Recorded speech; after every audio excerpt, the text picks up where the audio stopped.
বাপি হালদারের বিরুদ্ধে অভিযোগ তোলার আবেদন বিজেপি নেতা অনুপ কুমার মিস্ত্রির মামলাকারী সরে গেলেও আদালত মামলা চালাতে পারে। মামলা নিয়ে দাবি বিচারপতি অমৃতা সিনহার।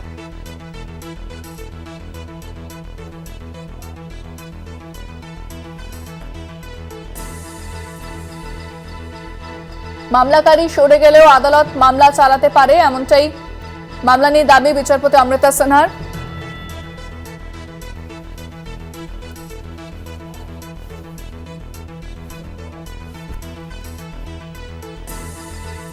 বাপি হালদারের বিরুদ্ধে অভিযোগ তোলার আবেদন বিজেপি নেতা অনুপ কুমার মিস্ত্রির। মামলা সরে গেলেও আদালত মামলা চালাতে পারে। মামলা নিয়ে দাবি বিচারপতি অমৃতা সিনহার।